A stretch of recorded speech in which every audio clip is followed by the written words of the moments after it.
Hello friends, this is doctor Vivek Maheshwari and welcome to psychology की आपकी अपनी पाठशाला। साइकोलॉजी की पाठशाला में पिछले वीडियो में हमने नार्सिसिस्टिक पर्सनालिटी डिसऑर्डर और एक और जिसे हम एंटी सोशल पर्सनालिटी डिसऑर्डर कहते हैं, इन दोनों को डिस्कस किया था। लेकिन कुछ स्टूडेंट ने कहा कि सर पहले ऐसा करें कि जो 10 पर्सनालिटी डिसऑर्डर है उसको एक समरी में आप समझाएं कि 10 पर्सनालिटी डिसऑर्डर कैसे डिवाइड किए गए हैं अलग अलग क्लस्टर्स में, या किस में इन 10 पर्सनालिटी डिसऑर्डर के बारे में बात की गई है। आज हम उसी टॉपिक को लेकर चलते हैं कि पर्सनालिटी डिसऑर्डर के कितने टाइप्स हैं, उनको किस तरह से विभाजित किया गया है। सबसे पहले एक नाम लिखा जाता है DSM, आप सबने सुना होगा, और DSM का फुल फॉर्म होता है diagnostic and statistical manual of mental disorder. ये एक ऐसा मैनुअल है जो जितने भी साइकोलॉजिस्ट हैं या जितने भी साइकेट्रिस्ट हैं जो क्लिनिकल फील्ड में प्रैक्टिस करते हैं, उन सबके पास ये DSM होती है। और जैसे कि एक बुक के डिफरेंट एडिशंस होते हैं, एडिशन 1, एडिशन 2, एडिशन 3, एडिशन 4, वैसे ही DSM 4 के अपने कई एडिशन हैं। पहले शुरू हुआ था DSM 1 से, DSM 2, DSM 3, DSM 4, DSM 4 TR, और अभी जो DSM का जो वर्जन चल रहा है वो है DSM 5। लेकिन जब पर्सनालिटी डिसऑर्डर की बात आती है और पर्सनालिटी डिसऑर्डर के टाइप्स की बात आती है, तो एक वर्जन जो DSM का था, या जिसे हम एडिशन कहें कि DSM का जो एडिशन था, और वो था DSM 4 TR। DSM 4 TR में जो पर्सनालिटी डिसऑर्डर है उसमें डिटेल में समझाया गया है। और यहां पर DSM 4 में क्या है, जैसे कि चैप्टर्स में डिवाइडेशन होता है ना, कि चैप्टर 1, चैप्टर 2, चैप्टर 3, चैप्टर 4, वैसे यहां पर चैप्टर नहीं है, यहां पर एक्सेस है, जिसे हम कहते हैं AX एक्सेस। यहां पर एक्सेस बनाए हुए हैं, और जो एक्सेस है उसका जो एक्सेस 2 है, एक्सेस जो सेकंड है, उसमें पर्सनालिटी डिसऑर्डर को समझाया गया है। हमने बात कहां से शुरू की थी? DSM diagnostic and statistical manual of mental disorder. इस DSM के डिफरेंट वर्जन्स हैं। तो जो चौथा वर्जन है, मतलब कि DSM 4 TR है, उसके एक्सेस 2 में पर्सनालिटी डिसऑर्डर को डिफाइन किया गया है। अब ये जो एक्सेस 2 है उसमें पर्सनालिटी डिसऑर्डर को किस तरह से डिफाइन किया है, हम वो समझते हैं। टोटल 10 टाइप्स के पर्सनालिटी डिसऑर्डर होते हैं। DSM 4 TR, DSM 4 TR के एक्सेस 2 में पर्सनालिटी डिसऑर्डर को डिफाइन किया है। अब जो एक्सेस 2 है उसमें क्या है, 3 क्लस्टर बनाए हैं। क्लस्टर A, एक हम टेबल बनाते हैं, क्लस्टर B, और थर्ड है क्लस्टर C। A, B और C 3 क्लस्टर हैं। अब 3 क्लस्टर में मिलाकर टोटल 10 पर्सनालिटी डिसऑर्डर है। क्लस्टर A में 3 है, क्लस्टर B में 4 हैं, और क्लस्टर C में 3 है, और ये टोटल मिलकर होते हैं 10 पर्सनालिटी डिसऑर्डर। क्लस्टर A में कौन से हैं, क्लस्टर B में कौन से हैं, क्लस्टर C में कौन से हैं, हम अब इसको समझते हैं। अगर मैं क्लस्टर A की बात करूं तो क्लस्टर A में जो आता है पैरानॉइड पर्सनालिटी डिसऑर्डर। दूसरा आता है schizoid, SCHO, schizoid personality disorder. हम इसको पर्सनालिटी डिसऑर्डर को शॉर्ट फॉर्म में लिख रहे हैं अभी, PD, जगह नहीं है इसलिए। और थर्ड आता है स्किज़ोटाइपल पर्सनालिटी डिसऑर्डर। अब टोटल इसमें जो अगर आप देखें तो total paranoid personality disorder 1, schizoid personality disorder 2 और स्किज़ोटाइपल पर्सनालिटी डिसऑर्डर 3। ये 3 है क्लस्टर ए में। अब क्लस्टर बी की बात करते हैं। क्लस्टर बी में 4 पर्सनालिटी डिसऑर्डर हैं। Number 1 anti social personality disorder, number 1 हो गया। नंबर 2 जिसे हम एक कहते हैं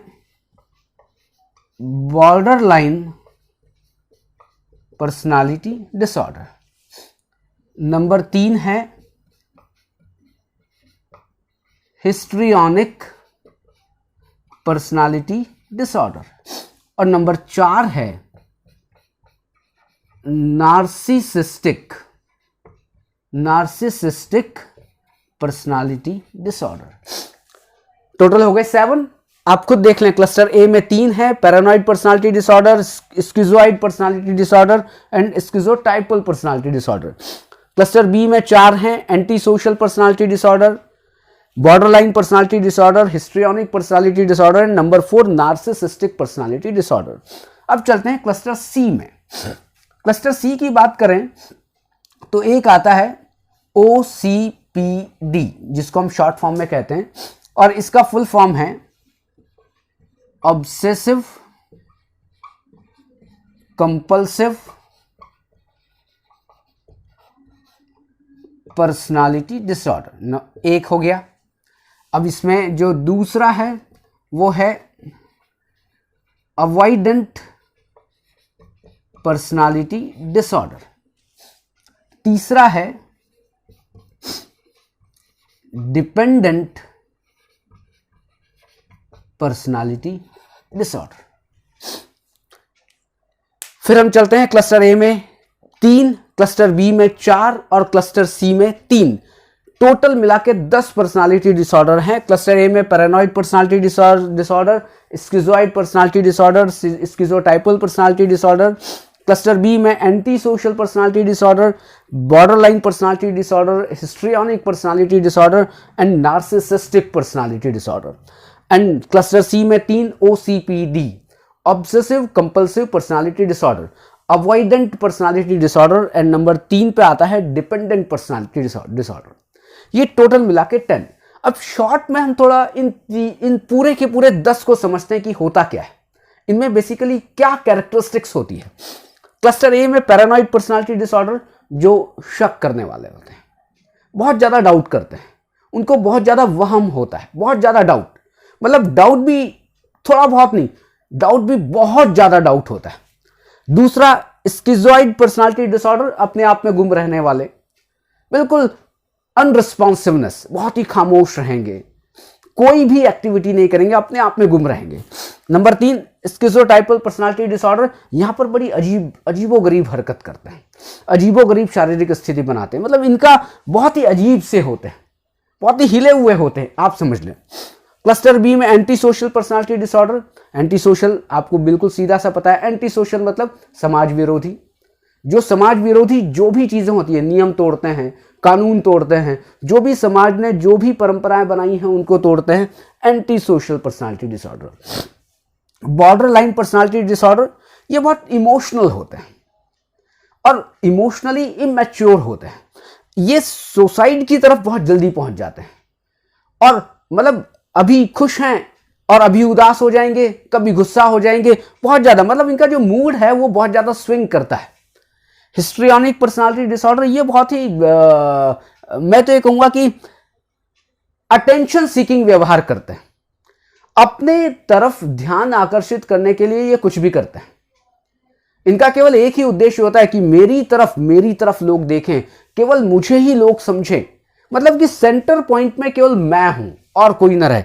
हिस्ट्रियोनिक, अटेंशन सीकिंग व्यवहार होता है, बहुत ही दूसरों का ध्यान मेरी ओर हो। नार्सिसिस्टिक पर्सनालिटी डिसऑर्डर, इस पर मैंने एक बड़ा अच्छा वीडियो बनाया हुआ है। नार्सिसिस्टिक पर्सनालिटी डिसऑर्डर मतलब क्या कहते हैं उसको, अपने आप से प्यार हो जाता है, आत्ममोह हो जाता है, अपने आप में इतना पागल है कि वो उसको दूसरे को ही दिखाई नहीं देते, बहुत ज्यादा एरोगेंट होता है और वो अपने सामने किसी को कुछ नहीं समझता। इसे कहते हैं नार्सिसिस्टिक पर्सनालिटी डिसऑर्डर। और जो नार्सिसिस्टिक जो पर्सनालिटी बनी है वो ग्रीक माइथोलॉजी में एक कहानी आती है, एक नार्सिसियस, एक लड़के की जो बहुत सुंदर था, वो शिकार का देवता माना जाता था और अपनी परछाई से उसको प्यार हो गया था। वो है नार्सिसिस्टिक पर्सनालिटी डिसऑर्डर। फिर क्लस्टर सी में चलते हैं, ओसीपीडी, ऑब्सेसिव कंपल्सिव पर्सनालिटी डिसऑर्डर। वैसे तो इनमें बड़ी अच्छी कैरेक्टरिस्टिक्स होती है, जिसे कहते हैं पंक्चुअलिटी, जिसे कहते हैं परफेक्शन। लेकिन पंक्चुअलिटी बहुत ज्यादा, परफेक्शन बहुत ज्यादा, कि परफेक्शन इतना कि वो काम शुरू करते हैं लेकिन खत्म नहीं कर पाते, काम शुरू करते हैं खत्म नहीं कर पाते। इनमें क्या होता है, जो भी काम करते हैं वो बार बार रिपीटेशन भी बहुत ज्यादा होता है। उन ऑब्सेसिव कंपल्सिव पर्सनालिटी डिसऑर्डर। फिर होता है अवॉइडेंट पर्सनालिटी डिसऑर्डर। इनमें चिंता ज्यादा होती है, डर ज्यादा होता है, इंफीरियरिटी ज्यादा होती है। इनको डर रहता है कि लोग क्रिटिसाइज करेंगे, इनको डर रहता है कि लोग मुझे एक्सेप्ट नहीं करेंगे, इनको डर रहता है रिजेक्शन का। Avoidant personality disorder. अब लास्ट आता है डिपेंडेंट पर्सनालिटी डिसऑर्डर। अब आप इस वर्ड से ही समझ रहे होंगे, डिपेंडेंट का मतलब आश्रित, दूसरों पर निर्भर, मतलब छोटे छोटे काम के लिए भी दूसरों पर निर्भर। खाना खाना है तो दूसरों पर निर्भर, कपड़े पहनना है तो दूसरों पर निर्भर, कोई डिसीजन लेना है तो दूसरों पर निर्भर। ये सब मिलाकर टोटल हो गए 10।